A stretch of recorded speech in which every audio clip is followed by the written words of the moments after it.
जल परी की जादुई लिपस्टिक।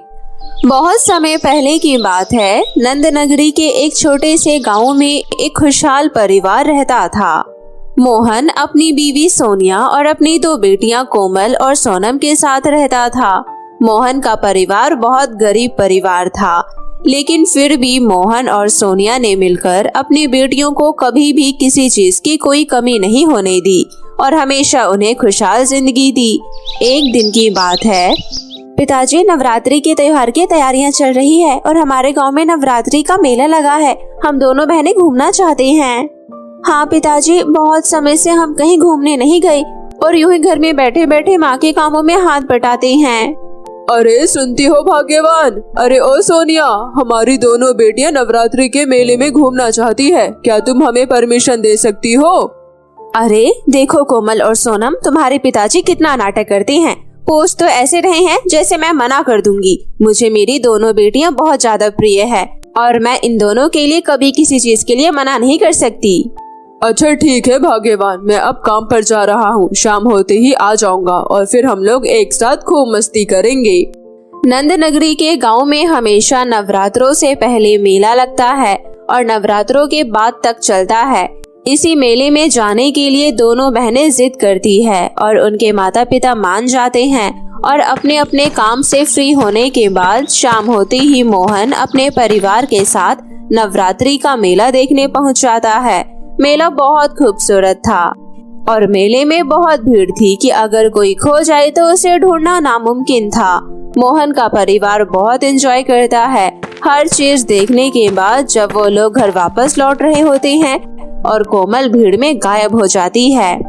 मेरी बेटी इस मेले में गायब हो गई और इतनी भीड़ में मैं उसे कहाँ कहाँ ढूंढूं? तुम दोनों यहीं पर रुको, मैं उसे ढूंढता हूँ और तुम लोग कहीं मत जाना, मुझे इसी जगह पर मिलना।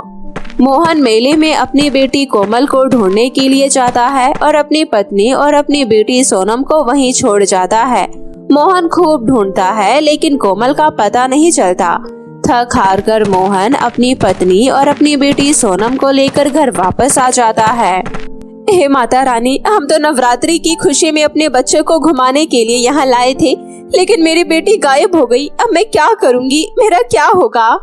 भाग्यवान, मैं तुम्हारे सामने पूरा मेला वापस से देखा, लेकिन मुझे वो कहीं पर भी नहीं मिली। मुझे लगता है हमें पुलिस को फोन करना चाहिए, लेकिन तुम सब सब्र करो। पिताजी, क्या मेरी बहन मुझे वापस मिल जाएगी ना? मुझे मेरी बहन चाहिए, मैं उसके बिना नहीं रह सकती और इस वक्त वो किस हालत में होंगी? बेटा चिंता मत करो, मैं गांव में अनाउंसमेंट करवा देता हूँ ताकि किसी को भी कोमल मिलेगी तो वो उसे यहाँ छोड़ने आएगा। मोहन गांव के मुखिया से मिलने जाता है और उसे सारी बातें बताता है। वहीं दूसरी तरफ कोमल मेले से भटककर एक घने जंगल में पहुंच जाती है और वहां पर जानवरों की आवाज सुनकर डर जाती है। तभी वहां पेड़ के नीचे बैठकर रोने लगती है। माँ, पिताजी, आप कहाँ पर हो? मैं इस मेले में गायब हो गई और आप लोग मुझे नहीं मिल रहे। मैं पता नहीं कहाँ पर भटक गई हूँ। अब मैं कैसे घर तक पहुँचूंगी? हे भगवान, मेरी बहन भी मुझसे दूर है। मैं कैसे यहाँ पर रहूँ? मुझे तो कुछ समझ में ही नहीं आ रहा। क्या करूँ और कैसे करूँ? इतना कहने के बाद कोमल जोर जोर से रोती है और आवाज लगाती है। तभी वहाँ से एक बूढ़ी औरत गुजर रही थी। उसकी नजर रोती हुई कोमल पर गई। वो औरत दिखने में तो बहुत सीधी साधी थी, लेकिन वो अपने सीधे साधे शक्ल के पीछे बहुत ज्यादा टेढ़ी औरत थी। उसे कोमल को देखते ही उसे अपनी दुकान में ले जाती है।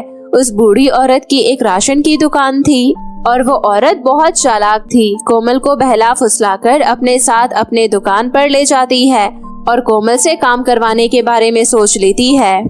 देख लड़की, तू अपने माता पिता को नहीं मिली, इस वजह से उन्होंने तुझे ढूंढना भी सही नहीं समझा और तू अपने माता पिता से बिछड़ी है या नहीं ये मुझे भी नहीं पता। इसलिए अब तू मेरे साथ ही मेरे घर में रह और मेरे कामों में हाथ बटा। क्या मतलब? मेरे माता पिता मुझे ढूंढ नहीं रहे होंगे? वो मुझसे बहुत प्यार करते हैं, वो मुझे जरूर ढूंढेंगे और आप मुझे वापस वहीं पर छोड़ आओ। मैं अपना घर खुद ढूंढ लूंगी, लेकिन मुझे आपके घर में नहीं रहना।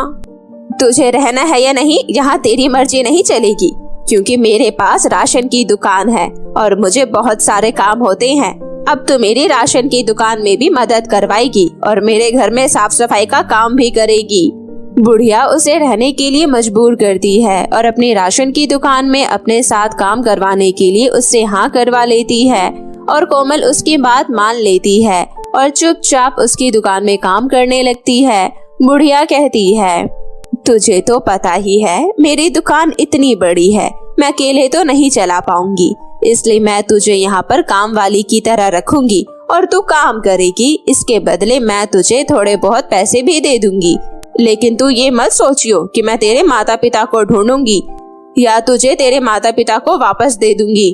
और अब जा, पहले खाना बना कर लेकर आ, मैं नीचे दुकान में जा रही हूँ। तू भागने की कोशिश भी मत करियो, ये बात दिमाग में डाल ले। अगर तू मुझे कहीं पर भी मिली और तूने भागने की कोशिश करी तो मैं तेरा वो हाल करूंगी कि तुझे तेरे माता पिता पहचान भी नहीं पाएंगे। अरे नहीं नहीं आंटी, मैं यहाँ से कहाँ जाऊंगी, मुझे तो रास्ता भी नहीं पता, और फिर वो घना जंगल मुझे बहुत ज्यादा डराता है। आज भी आवाज सुनकर मुझे डर लगता है। बुढ़िया अपनी दुकान में जाती है और घर से निकली हुई सीढ़ियाँ पीछे रोड पर निकलती है और दुकान का सामने का हिस्सा सीढ़ियों की दूसरी तरफ था। कोमल इस बात से वाकिफ थी कि उसे सीढ़ियों की मदद से वापस भागना है। जैसी ही बूढ़ी औरत अपनी दुकान में पहुंचती है, कोमल झांक कर देखती है और तुरंत ही उन सीढ़ियों से उतरकर पिछले रोड से भाग जाती है। भागते भागते कोमल वापस उसी जंगल में पहुंचती है और वहां बैठकर रोने लगती है कि तभी उसे रोता हुआ देखकर जल परी वहां पर प्रकट होती है। तुम कौन हो और यहाँ पर बैठकर क्यों रो रही हो? मुझे बताओ, मैं तुम्हारी मदद करती हूँ। नहीं नहीं, मैं किसी पर भी विश्वास नहीं कर सकती। अभी मेरे साथ कल ही इतनी बड़ी दुर्घटना घटी है। एक बूढ़ी औरत मुझे अपने विश्वास में लेकर अपने साथ ले गई और ढेर सारा काम करवाने लग गई। हो सकता है तुम किसी गलत औरत के साथ चली गई हो, लेकिन मैं जल परी हूँ, मैं लोगों की मदद करती हूँ। तुम्हें रोता हुआ देखकर मुझसे रहा नहीं गया, इसलिए मैं तुम्हारी मदद करने तुम्हारे सामने आई हूँ। तुम मुझे बताओ, मैं तुम्हारी हर परेशानी का हल तुम्हें ढूंढ कर दे दूंगी। क्या सच में? तुम बताओ तुम्हें क्या चाहिए, मैं तुम्हें वही दे सकती हूँ। तुम जो चाहे वो मुझसे मांग सकती हो। तुम चाहो तो मैं तुम्हें अमीर भी बना सकती हूँ और तुम चाहो तो मैं तुम्हें तुम्हारे माता पिता से भी मिलवा सकती हूँ। अब बताओ तुम्हें क्या चाहिए? मुझे मेरे माता पिता से मिलवा दीजिए और मैं उनके साथ बहुत खुश हूँ। मुझे अमीर बनने का कोई शौक नहीं है और न ही मुझे मुफ्त के पैसे चाहिए। मेरे माता पिता मेहनत की कमाई खाना पसंद करते हैं और मुझे उन्हीं के साथ रहना है। तुम बहुत अच्छी हो, मैं तुम्हें अपने जादू से तुम्हारे माता पिता के पास पहुंचा देती हूँ और तुम्हारी ईमानदारी और अच्छे दिल की वजह से मैं तुम्हें ये जादुई लिपस्टिक देना चाहती हूँ। इस जादुई लिपस्टिक की मदद से तुम अपने घर की गरीबी भी मिटा सकती हो, लेकिन ध्यान रहे तुम्हें कभी भी लालच अपने मन में नहीं लाना है। परी अपने जादू से कोमल को उसके माता पिता के पास पहुंचा देती है और उसे एक जादुई लिपस्टिक भी दे देती है और सारी बातें अपने माता पिता को बताती है। ये सब सुनकर उसके माता पिता हैरान रह जाते हैं। जल परी का मैं दिल से धन्यवाद करती हूँ कि उन्होंने हमारी बेटी को सही सलामत घर पर पहुँचा दिया। मैं तो बहुत ज्यादा चिंतित हो गई थी और तेरे पिता भी और तेरी छोटी बहन तो बहुत ही ज्यादा। अब जब तुम घर पर आ ही गई हो तो साथ में बैठकर खाना खाते हैं। और कोमल उस जादुई लिपस्टिक की मदद से अपने घर की गरीबी एक एक करके मिटा देती है। और जादुई जलपरी का बहुत शुक्रिया जो उन्होंने हमारे घर की गरीबी भी खत्म कर दी और हमारी बेटी भी वापस लौटा दी। हाँ, सच में भाग्यवान। कोमल अपने माता पिता के साथ और अपनी बहन के साथ हंसी खुशी अपना जीवन व्यतीत करने लगती है और अब कोमल के घर में किसी बात की कोई कमी नहीं होती और वो एक बहुत अच्छे घर में रहने लगती है। अब कोमल के पास किसी चीज की कोई कमी नहीं थी और जो भी उसे चाहिए होता वो जादुई लिपस्टिक से कहकर मंगवा लेती। एक समय की बात है, एक गांव के अंदर शीला अपने पिता श्यामलाल और अपनी दादी मनोरमा के साथ रहा करती थी। शीला जब केवल 5 वर्ष की थी तब उसकी मां की सिलेंडर फटने के कारण मृत्यु हो गई थी, जिसके बाद से श्यामलाल ने अपनी इकलौती बेटी शीला को कभी किसी चीज की कमी नहीं होने दी और उसे हमेशा खुश रखा। उसकी सारी डिमांड पूरी करी क्योंकि वो केवल अपने बच्चे के लिए ही जीता था। श्यामलाल ने अपनी बेटी शीला को बहुत ही अच्छे संस्कार दे रखे थे। शीला एक पढ़ी लिखी और सुलझी हुई लड़की थी, लेकिन उसके अंदर सिर्फ एक ही कमी थी। उसे खाना बनाना तो आता था, लेकिन खाने के लिए अंदर कोई स्वाद नहीं होता था, जिस कारण से शीला की दादी घर में खाना बनाया करती थी। ऐसे ही 15 साल बीत जाते हैं।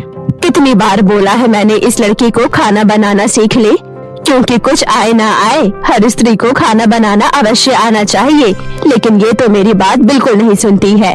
देखो शीला, तुम्हारी शादी की उम्र हो गई है, अब तो तुम्हें खाना बनाना आना चाहिए। दादी, आप तो जानती हो ना मुझे खाना बनाना आता है, लेकिन मेरे हाथों में कोई स्वाद नहीं है। अब आप ही बताइए मैं क्या करूं? भगवान जाने कि तेरा क्या होगा। तेरी शादी की उम्र हो गई है, लड़के देखने वाले आएंगे तो हम उनको क्या जवाब देंगे? दादी, आप बोल देना कि मुझे खाना बनाना आता है। जब मेरे ससुराल वाले मुझसे खाना बनाएंगे तो उन्हें अपने आप पता चल जाएगा कि मुझे कितना टेस्टी खाना बनाना आता है। ऐसा कहकर शीला जोर जोर से हंसने लगती है। शीला 20 वर्ष की हो चुकी थी, इसलिए हमेशा श्यामलाल को उसकी चिंता रहती थी कि आखिरकार उसकी बेटी से शादी कौन करेगा, क्योंकि वो बहुत गरीब था। उसने अपनी सारी कमाई अपनी बच्चे को अच्छी परवरिश और अच्छी पढ़ाई लिखाई देने में ही लगा दी थी। अब वो केवल छोटी मोटी शादी कर सकता था। एक दिन शीला को देखने के लिए लड़के वाले आते हैं। शीला लड़के वालों के लिए खाना बनाती है, क्योंकि उसका मानना ये था कि जिसको भी उसके हाथ का खाना पसंद आएगा वो उसी लड़के से शादी करेगी। सभी रिश्तेदार आ जाते हैं। शीला तैयार होकर हाथों में चाय लेकर सभी के सामने आती है। टेबल पर खाने की सभी चीजें लगी होती है। रिश्तेदार खाने पीने की चीजें खाते हैं, जिसके बाद उन लोगों के तो मुंह बन जाते हैं, क्योंकि शीला के हाथ का खाना बहुत ही बेस्वाद होता है। तभी लड़के की माँ बोलती है, बेटा ये खाना तुमने बनाया है क्या? जी आंटी जी, ये खाना मैंने ही बनाया है। भला ये भी कोई खाना है? ऐसा खाना तो कोई फ्री में भी ना खाना चाहे। अगर हमें पहले पता होता तो हम इस रिश्ते के लिए आते ही नहीं। मेरे घर में कितने सारे रिश्तेदार आते रहते हैं, अगर मैं उनको ऐसा खाना खिलाऊंगी तो वो मेरी कितनी बुराई करेंगे। कहेंगे तेरी बहू तो रंग रूप में अच्छी है, लेकिन खाना तो इसे बनाना ही नहीं आता। इसलिए बेटा मैं तो तुमसे कहूँगी कि रंग रूप भले ही अच्छा हो, लेकिन गुण होना भी जरूरी है। इसलिए आज से ही कुकिंग क्लासेस शुरू कर दो। चलो अब हम चलते हैं, हमें देरी हो रही है। ऐसा बोलकर लड़के वाले शीला को रिजेक्ट करके चले जाते हैं, लेकिन शीला भी अपनी जिद नहीं छोड़ती है। बहुत लड़के वाले उसे देखने के लिए आते हैं, लेकिन सभी बेस्वाद खाने के कारण उसे रिजेक्ट करके चले जाते हैं, जिस कारण से श्यामलाल बहुत निराश हो जाता है और बोलता है, देखो शीला बेटा, अब तुम्हें अपनी जिद छोड़ देनी चाहिए, क्योंकि अगर तुम इसी तरह जिद पर अड़े रही तो जिंदगी भर तुम्हारी शादी कहीं नहीं होगी। हाँ पिताजी, आप सही कह रहे हैं। मेरी सभी सहेलियों की शादी हो गई है, केवल मैं ही रह गई हूँ। अब आप किसी भी तरह मेरी शादी करा दीजिए, नहीं तो मेरी सारी सहेलियाँ मेरा मजाक उड़ाएंगी। ठीक है, तुम्हें देखने के लिए 2 दिन बाद कुछ रिश्तेदार आने वाले हैं। मैं उनके लिए बाहर से खाना ले आऊंगा, और अगर वो तुमसे खाने के बारे में पूछेंगे तो तुम झूठ बोल देना। बाकी तुम्हारी शादी हो जाए, तुम अपने आप ही खाना बनाना सीख जाओगी। ठीक है पिताजी। ऐसे ही 2 दिन बीत जाते हैं। शीला को देखने के लिए कुछ रिश्तेदार घर पर आते हैं। श्यामलाल बाहर से जलेबी, समोसे, रसमलाई, कचौड़ी सब कुछ ले आता है और सभी को टेबल पर लगा देता है। तभी थोड़ी देर बाद हाथ में चाय का कप लेकर शीला आती है और सभी को चाय देती है। सभी लोग चाय पीते हैं और साथ में खाने पीने की चीजें भी खाते हैं। तभी इतने में लड़के की माँ शोभावती बोलती है, बेटा ये सब कुछ पकवान तुमने बनाए हैं? जी आंटी जी, मैंने ही बनाई है। आपको कैसे लगे? बहुत ही स्वादिष्ट है, तारीफ करनी पड़ेगी तुम्हारी। इतना अच्छा खाना तो मुझे भी नहीं बनाना आता। मुझे तो लड़की पसंद है, बस अपने बेटे से पूछ लेती हूँ। दीपक बेटा, क्या तुम्हें शीला पसंद है? जी माँ जी, आपको जैसा ठीक लगे। शीला और दीपक का रिश्ता पक्का हो जाता है। श्यामलाल और मनोरमा ये सब देखकर बहुत खुश होते हैं। ऐसे ही दिन गुजर रहे होते हैं। कुछ महीनों बाद शीला और दीपक की शादी बहुत ही धूमधाम से हो जाती है। सारी रस्में खत्म होने के बाद अगले दिन पहली रसोई की रस्म होती है। तभी शोभावती शीला से बोलती है, बेटा आज तुम्हें मीठे में हलवा बनाना है और हाँ रसमलाई भी बना लेना जैसे उस दिन तुमने बनाई थी। याद है ना, हम तुम्हें देखने के लिए आए थे, उस वक्त तुमने रसमलाई बनाई थी, बिल्कुल वैसी रसमलाई चाहिए। जी माँ जी। ऐसा बोलकर शीला रसोई घर में चली जाती है और मन ही मन बोलती है, लगता है पहले दिन ही ये लोग मुझे घर से निकाल देंगे जब इन्हें पता चलेगा कि मुझे खाना बनाना आता ही नहीं है। ऐसा बोलकर शीला तुरंत अपने फोन में रेसिपी देख लेती है और रसमलाई और हलवा बनाने के लिए लग पड़ती है। जैसे तैसे करके शीला भगवान के सहारे रसमलाई और हलवा बनाती है। थोड़ी देर बाद सभी लोग बाहर खाने पर इंतजार करते हैं। शीला डरते डरते रसमलाई और हलवा सभी को परोस देती है। तभी शीला की नंद बोलती है, मम्मी आप तो बोलती थी कि भाभी को बहुत अच्छा खाना बनाना आता है, लेकिन मुझे तो लगता है आप उस दिन कहीं और ही खो रही होंगी, जिस कारण से आपको स्वाद का पता नहीं लगा होगा। मुझे तो हलवा और रसमलाई दोनों ही किसी काम की नहीं लगी, लेकिन मैं फिर भी भाभी को रसम के पैसे दे दूंगी। सचमुच दीदी, मुझे भी ना ही हलवा पसंद आया और ना ही रसमलाई। किसी को भी रसमलाई और हलवा पसंद नहीं आता। ये सुनकर शीला को अच्छा महसूस नहीं होता है और वो उदास होकर अपने कमरे में चली जाती है। अगले दिन पग फेरे की रस्म के लिए शीला अपने घर चली जाती है। पिताजी, हमने झूठ बोलकर बिल्कुल भी अच्छा नहीं किया। आज मेरी पहली रसोई की रस्म पर मैंने सभी के लिए हलवा और रसमलाई बनाई थी, लेकिन किसी को भी वो पसंद नहीं आई। ये सुनकर मुझे बिल्कुल भी अच्छा नहीं लगा। इससे अच्छा तो ये होता कि हम सच्चाई बोल देते तो ही बढ़िया रहता। कम से कम मुझे शर्मिंदगी तो महसूस नहीं होती। कोई बात नहीं बेटा, इतना नहीं सोचते हैं, धीरे धीरे करके तुम्हें खाना बनाना आ जाएगा। दुनिया में ऐसी कोई चीज नहीं है जो व्यक्ति सीख ना सके। मुझे विश्वास है एक दिन तुम बहुत अच्छा खाना बनाना सीख जाओगी। बेटा तो चिंता क्यों करती है, कुछ दिनों के लिए तू अपनी सास से खाना पूछ पूछ कर बना लेना।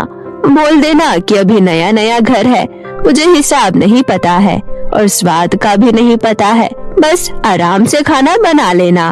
हाँ दादी, अब यही करना पड़ेगा। शीला ऐसा बोल रही होती है, तभी श्यामलाल के फोन पर फोन आता है। वो फोन दीपक का ही होता है। श्यामलाल शीला को फोन दे देता है। इतने में ही दीपक बोलता है, शीला मुझे ऑफिस जाने में देर हो जाएगी, तुम अपने पिताजी के साथ घर तक चली जाना। ठीक है। इतना बोलकर शीला फोन काट देती है। शीला अपने पिताजी के साथ घर के लिए निकल जाती है। रात का समय हो रहा होता है, जिस कारण से ऑटो के लिए वो लोग पैदल ही चलने लगते हैं। उतने में ही शीला को एक कुकर दिखाई पड़ता है। शीला उस कुकर को उठा लेती है और अपने साथ ले जाती है।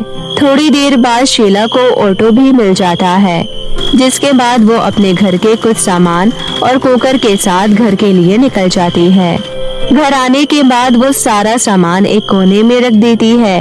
ऐसे ही दिन गुजर रहे होते हैं। जैसे तैसे करके शीला अपने हाथ का बेस्वाद खाना अपने परिवार वालों को खिलाती है। तभी एक दिन वो सफाई कर रही होती है, तभी उसे वही कुकर मिलता है। ये देख शीला अपने आप से बोलती है, अरे वाह, ये तो वही कुकर है, अब मैं इसी में खाना बनाऊंगी। वैसे भी पुराने वाले कुकर में सीटी नहीं लगती है। अच्छा हुआ ये कुकर मिल गया। ऐसा बोलकर शीला उस कुकर को धुलकर रख लेती है और शाम को उसी कुकर में दाल धुलकर गैस पर चढ़ा देती है। तभी वो अपने आप से बोलती है, हे भगवान, आज बस अच्छी सी दाल बन जाए। शीला के इतना बोलते ही कुकर में ऊपर तक दाल भर जाती है। ये देख शीला हैरान रह जाती है और अपने आप से बोलती है, हे भगवान, मुझे तो ये कोई जादुई कुकर लगता है। मैंने अभी अभी दाल चढ़ा कर रखी थी, मेरे अचानक अच्छी दाल बोलने पर ही ये दाल बनकर तैयार हो गई। अगर ये जादुई है तो सचमुच मेरी मदद हो जाएगी। पहले मैं दूसरे बर्तन में दाल खाली करके फिर से किसी और व्यंजन के बारे में बोलती हूँ। ऐसा बोलकर शीला दूसरे बर्तन में दाल खाली कर लेती है और फिर से बोलती है, हे भगवान, काश बहुत ही स्वादिष्ट शाही पनीर बन जाए। शीला के दोबारा ऐसा बोलने पर तुरंत शाही पनीर बन जाता है। ये देख शीला बहुत ही खुश हो जाती है और उसे जादुई कुकर पर विश्वास हो जाता है। शीला तुरंत एक चम्मच उठाती है और शाही पनीर को चख कर देखती है। अरे वाह, सचमुच ये शाही पनीर कितना स्वादिष्ट है, मजा ही आ गया। शीला ऐसे ही कुकर से बुलवा कर स्वादिष्ट चावल भी बनवा लेती है और रात के खाने में सभी को शाही पनीर, दाल और चावल सर्व करती है। खाने की खुशबू सूंघकर शोभावती बोलती है, आज कौन से मिर्च मसाले डाले हैं जो खाने में इतनी अच्छी खुशबू आ रही है? कुछ नहीं माँ जी, वही रोज वाले मसाले डाले हैं। अच्छा, खाकर बताइए कैसा बना है खाना। सभी लोग खाना खाते हैं और स्वादिष्ट खाना होने के कारण सभी लोग पेट भरकर खाना खाते हैं, जिसके बाद सभी लोग शीला की खूब तारीफें करते हैं। सचमुच मान गया मैं, तुम सच में बहुत ही स्वादिष्ट खाना बनाती हो। आज तुम्हें मेरी तरफ से एक बढ़िया सा तोहफा। अपनी तारीफ सुनकर शीला फूली नहीं समाती है। ऐसी ही खुशी खुशी अब शीला जादुई कुकर की मदद से रोजाना खाना बनाया करती। इसी तरह शीला जादुई कुकर की मदद से सभी का दिल जीत लेती है और हंसी खुशी से अपने परिवार के साथ रहने लगती है। तो मेरे प्यारे दोस्तों, कैसी लगी आपको मेरी ये कहानी, हमें कमेंट करके जरूर बताएं।